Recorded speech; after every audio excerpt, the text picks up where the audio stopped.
and my friends joined a Pokemon Draft League. Every week we will face a new coach to determine who becomes the champion of the season. Will we make it to the top of the standings?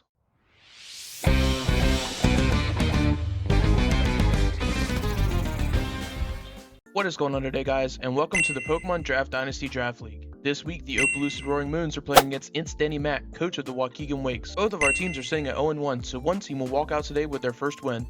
Danny has the very scary Annihilate and a Glastrier that is one of his Terra Captains. Danny is known for his off-the-wall set, so will we be able to predict him and pull out our first win?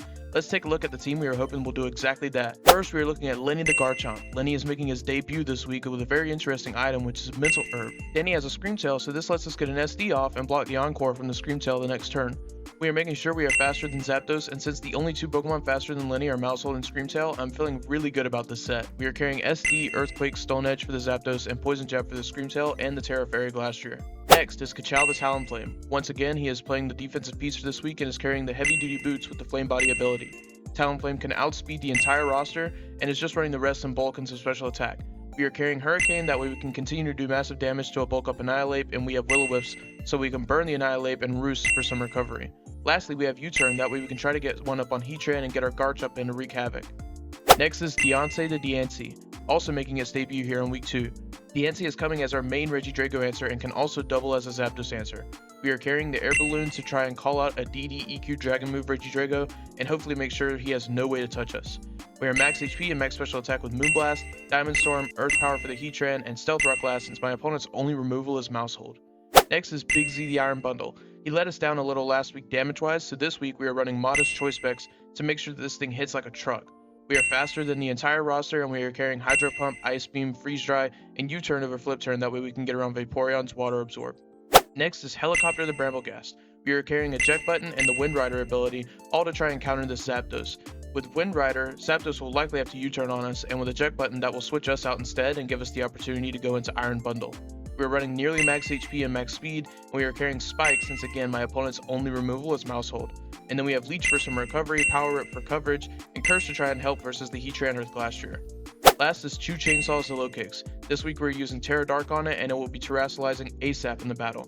We have Choice Band for maximum damage, and of course we're Tinted Lens. We have an offensive stat spread with the moves Throat Chop, Sucker Punch to clean late game, Axe Hit for the Heatran, and U-Turn to try and get momentum on our side. That is all for the team builder this week. Would you have done anything differently in prep? Let me know in the comments below, and while you're there, don't forget to like and subscribe. Let's jump right into this battle. Alright, so we see our opponent's team on the screen here. They have the Appleton, the Glastrier, the Screamtail, the Sandaconda, the Zapdos, and the Heatran. So we don't see any Annihilate, we don't see any Regidrago, and those are two big Pokemon that I was sure were coming to this game. So we're just going to go ahead and get our lead out, which is going to be Big Z, because Big Z, if you look at the team, does just massive damage to anything and everything that they can put on this field. And if they do go Glastrier or Screamtail first, we can always just U-turn out into something that can deal with Pokemon. So we get the Big Z and they lead Heatran. We're just going to click Hydro Pump because modest choice specs, Iron Bundle, Okos, even Max Speed Up Heatran. I think there's one roll that doesn't kill. And they just stay in and they give us the Heatran. So already we're up 1-0. And this is great for us. And after this, they are going to go right into their Appleton. And this thing is one of the Terra Captains. So they could just Terra Steel, Terra Dragon, or Terra Fire, which I doubt they're going to do. But we're going to go right into our Talonflame to try to eat any Apple Acid move that it might try to do, or take the Leech Seed and U-turn out, and we'll just see what happens from there. And they do go for the Leech Seed. So at this point, we want to U-turn. They actually protect the following turn to get a little bit more HP and damage off of us. But we do get the U-turn up, and then we go into our Brambleghast to try to block another Leech Seed. At this point, I'm just going to set up a Spike, because we see that our opponent didn't bring any removal, so Spikes and Stealth Rocks are very, very valuable against this team. And he switches in Zapdos as we get the Spike up. And at this point, I'm a little worried because usually Zapdos has no way to touch Brambleghast because of Wind Rider, but I'm guessing he's carrying Air Slash, so he probably has a way to hit us. So I'm going to go into Deontay, the Diancie, and take whatever move he wants to do because Regidrago's not here. So this is our dedicated Zapdos check at this point. He clicks U-turn, he pops our balloon, everything is fine, and then he goes into Sandaconda. At this point, I know a Glare is probably coming out. Glare Stealth Rocks are probably the play to make, so I'm okay to just trade rocks with him here. So I'm going to click Stealth Rocks because I really don't want to go into bundle aggressively or anything and get glared. So I'm just going to click Stealth Rocks and we figure out they are faster and they click Glare, which is fine. After that, I feel pretty confident that they are not going to click Glare again, so we are pretty free to go into our Brambleghast on this turn. So we get the Brambleghast in, and we can just click Spikes again because, like I said, they don't have any removal on the team, and if I can get 2 more layers of Spikes up, then I'm happy. We have all 3 layers of Spikes and Stealth Rocks on their side of the field, and I'm pretty sure they're going to switch out. So we get the Spikes up here, and they do switch into the Zapdos again. So we see that Zapdos is their designated lead, and I'm guessing they're a bulky Zapdos, so I'm pretty sure I'm faster with the speed investment than I'm putting in Brambleghast. So I'm just going to click Spikes one more time. At that point, Brambleghast has done its job, and if they are Air Slash, they're Air Slash, and they kill us here. But we see Heat Wave, and boom, there is the Wind Rider. It's exactly what we wanted to happen, because now we can get the Leech Seed off, and if they try to U-turn or discharge us in this case, then our eject button is going to pop and we're going to go straight into Iron Bundle, and the rocks damage isn't that big of a deal because we're going to get the Leech Seed recovery back. So Wind Rider has come in big for us in this game already, and we pretty much can tell that we walled the Zapdos because he showed Discharge, he showed Heat Wave, and he showed U-turn, and I'm guessing Roost is the last move. At this point, we just get to fire off an Ice Beam, and they go into their Scream Tail, and Ice Beam is going to 2-hit KO this thing because of all the hazards that are on the field. So it was actually a huge thing for us to do. They do protect the next turn and try to get more leftovers, but like I said, modest specs, Ice Beam still kills this thing anyways. So we click Ice Beam twice and we just pick up the kill on the Scream Tail. So they go into the Apple Sun, and like I've said, Terra Steel is one of their Terra types, so thick fat Terra Steel is really bad for us. I figure the best play to make here would be go into the Talonflame again. If they do drop a Draco, that would be a little bit tough for us, but we can always roost it off. But they go for the Apple Acid, and at this point, I'm okay with clicking Hurricane because Hurricane should kill from this range. So they end up clicking Protect, and we end up clicking Hurricane, so no damage is done there. The next turn, I felt pretty good about switching into Diancie. So Diancie comes in, and they do click Leech Seed, but they miss.